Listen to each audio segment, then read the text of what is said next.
Hey everyone, and welcome back. Today we're doing a deep dive on Atomic Habits by James Clear. Ooh, exciting. Have you ever felt like you're working so hard but not really making the progress that you want? Oh, yeah, all the time. That's exactly what we're going to unpack By today. my son. And if you want to explore even more after listening to this deep dive, Yeah, we've got a link to the full book in the description or a pinned comment. great. So Yeah. it's a really common struggle, that feeling of like you're just stuck on a plateau. Right. And Atomic Habits really tackles this head on Yeah. with a concept called the plateau of latent potential. Okay. The plateau of latent potential. So what is that? So imagine you're trying to learn a new language. Okay. And you're spending hours and hours studying. Right. But you still stumble through conversations. Yeah. It's so frustrating, right? It's the worst. That's the plateau. Okay. It's that point where your effort just doesn't seem to be producing any visible results. So is all that work just wasted effort then? No, not at all. Okay. Think of it like this. You're building a wall brick by brick. Okay. Each brick, each small effort is adding to the structure, Right. even though you can't see the finished wall yet. So it's all accumulating even if we can't see it right away. Exactly. Okay. That's encouraging. Yeah. But how do we get past that plateau then? That's where Atomic Habits comes in. Yeah. The book argues that tiny changes consistently applied Right. can lead to just remarkable results over time. Okay. It's not about those massive overnight transformations. Right. It's about building systems that support your goals, brick by brick. Okay. So like small manageable steps as opposed to like some huge overhaul. Great. I like that. Yeah. Where do we begin though?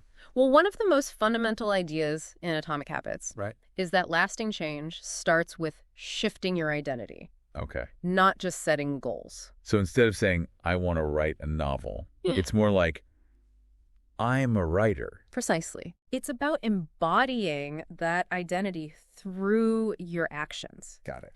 Every time you sit down to write, Yeah. you're casting a vote for your writer identity. I like that analogy. Yeah. It's not just something on your to-do list. Yeah. It's like you're becoming the type of person who does that thing. Exactly. Okay. James Clear uses this great example in the book, Okay. the Polgar sisters, Yeah. these amazing chess prodigies. Okay. Their father created this environment where chess was everything. Wow. And they practiced for hours every day. yeah. Not because they were forced to, Right. but because they saw themselves as chess players. They were living that identity, Exactly. not just striving for the goal. Yeah. Wow. That's so interesting. It makes me think, like, what identity do I want to embody? Right. And what actions can I take today to reinforce that? Yeah. I bet our listeners are thinking the same thing right now. Me too. So this is where it gets really exciting, because Atomic Habits gives us this clear framework for putting this identity shift into action. Yeah. It's called the 4 Laws of Behavior Change. Okay, the 4 laws. And they're brilliant in their simplicity. They really are. They're not about willpower or motivation. Right. It's about understanding how habits work. Yes. And once you understand that, Yeah. you can start to engineer them. And exactly. Make the good habits easier. Right. Make the bad habits harder. I love that. So let's break them down one by one, Let's do it. starting with law number 1. Right. Make it obvious. Make it obvious. So this is all about creating clear cues Yeah. to trigger the behavior we want. Right. So for example, Yeah. if you want to start a morning meditation practice, Okay. you put your medication cushion in a visible spot Yeah. in your bedroom, Right there when you wake up. right there, first thing you see. Yeah. So it's simple, Yeah. but it's powerful. Totally. Instead of relying on motivation, Yeah. you're setting up your environment to nudge you in the right direction. Totally. Okay, what else can we do? Well, Clear introduces this technique Okay. called implementation intentions. Implementation intentions. Yeah, it's basically a plan for when and where you'll perform the habit. Okay. So instead of just saying, I'll exercise more, Right. you would say, I'll go for a run every Monday, Wednesday, and Friday at 7 a.m. in the park. That's so specific. Very specific. Why is that important? Well, it removes the friction of decision making Okay. because you've already made the decision. You've taken that part out of it. Yeah, so all you have to do is follow through. So interesting. Okay, so we've got obvious cues, Right. specific plans. Yeah. What's next? Law number 2. All right. Right. Make it attractive. Make it attractive. So our brains are wired to seek pleasure and avoid pain, right? Correct. So to make a habit stick, Yeah. we have to tap into that reward system. So we have to find a way to make it enjoyable. Exactly. Yeah. Clear suggests this technique called temptation bundling. Temptation bundling. Okay? So you're pairing something you want to do with something that you need to do. Right. For example, you could only allow yourself to watch your favorite TV show while you're on the treadmill. So you get your entertainment reward. Yeah. But only if you're doing something healthy. Exactly. That's clever. Yeah. Okay, so you're leveraging your existing desires to fuel the new habits. Exactly. Okay, so we've made it obvious. Right. We've made it attractive. Yes. I think I know what's coming next. What's that? Make it easy. Make it easy, law number 3. So this is all about reducing that friction. Yeah. Making the habit as effortless as possible. Right. So that goes back to like the workout clothes laid out. Exactly. Make it easy to just get dressed and go. Yep. What else can we do to make things easier? Well, Clear introduces the 2-minute rule. The 2-minute rule. Yeah. Okay. It's deceptively simple. You break down the habit into a 2-minute version. Okay. So if you want to read more, commit to reading just 1 page. 1 page. If you want to just write 1 sentence. That seems way too easy. I know, right? Like almost so easy that it feels pointless. That's the point. Okay. The goal is to make that starting point so minuscule that it's impossible to resist. Okay. And often once you start, you find yourself doing more than you planned. Oh, so the 2 minutes is like the gateway. Exactly. But the full habit. Yeah. I love that. Yeah. It takes the pressure off. Right. Helps you build that momentum. Totally. Okay, so we've got make it obvious. Yeah. Make it attractive. Uh-huh. Make it easy. You got it. I feel like this is building up to something good. It is. What's the final law? Law number 4 is make it satisfying. Make it satisfying. We're more likely to repeat the actions that feel good. Right. So we have to find a way to reward ourselves. Exactly. For sticking with the habits. Yeah. Okay. Clear emphasizes the importance of immediate reinforcement, even if the main benefit of the habit comes later. Okay. So even if the long-term benefit of exercising is better health, right, give yourself a small reward immediately after your workout. Okay. Like listening to your favorite music or podcasts. I like that. Yeah. Okay. And Clear also was a big proponent of habit trackers, right? He is. Yeah. They provide visual proof of your progress. Okay. Which can be incredibly motivating. Okay. Each check mark on the tracker is a small victory. Right. A tangible representation of your commitment. Yeah. It's almost like a game. It is like a game. And we're wired to enjoy games. That's so true. It's like we're hacking our own reward system. Exactly. To build good habits. I love that. And for anyone who wants to really go deep into these 4 laws and all of the different strategies, in Atomic Habits, we've got that link to the full book. Awesome. In the description or a pinned comment. So we've covered making good habits. Yeah. But what about breaking the bad ones? Ooh. That can feel even harder sometimes. It's way harder. That's where things get really interesting. Yeah. Because Clear applies the same 4 laws. Just in reverse. Okay. I can't wait to hear more about it. I know, it's so cool. So instead of make it obvious, it's make it invisible. Make it invisible. Yeah, so you reduce your exposure to the cues that trigger that bad habit. So if late night snacking is my weakness, yes, I should hide the chips. Exactly. Out of sight, out of mind. Yeah, you're essentially removing the temptation from your environment. So it's like a digital detox. Yes. If you're trying to cut back on social media, you delete those apps. Yeah, log out of your accounts. Okay. Make it harder to access. Okay, so make it invisible for those bad habits. Yes. What about make it attractive? Becomes make it unattractive. Make it unattractive. Yeah, we need to reframe our thinking to associate that bad habit with negative consequences. But it's so easy to get caught up in the immediate gratification of bad habits. It is. How do we reframe that? Well, Clear suggests visualizing those negative consequences vividly. Okay. So let's say you're trying to quit smoking. Okay. Instead of focusing on the fleeting pleasure of a cigarette. Right. Imagine the long-term health effects. Okay. Like the shortness of breath, the coughing fits. Right. The potential for serious illness. So it's almost like using fear as a motivator. In a way, yes. But in a way that protects us. Exactly. Okay. Yeah. I see how that works. Yeah. What about make it easy? That becomes make it difficult or make it hard. Okay. So you increase the friction Okay. associated with that bad habit. So for social media scrolling, yes, I could put my phone in a drawer. You could, or use one of those apps that blocks addictive websites. Okay, so you're building those roadblocks to make those habits harder. Exactly. Okay, I'm loving this. Yeah. What's that final inversion? So instead of make it satisfying, Right. it's make it unsatisfying. Make it unsatisfying. This is where accountability comes in. Okay. Tell a friend about your goal. Okay. Ask them to hold you accountable. Oh, so it's that social pressure Exactly. that keeps you on track. Yeah, you could even create like a habit contract Okay. with yourself outlining the consequences of slipping up. So you can pay like a penalty Yes. if you don't stick with it. Yeah. I've heard of people doing that with saving money, Oh, yeah. where if they don't hit their savings goal, Yeah. they have to donate to like a political cause they don't agree with. Oh, that's good. That's so clever. It is. Okay, so we've got these tools Yeah. for building good habits, breaking bad habits. Yeah.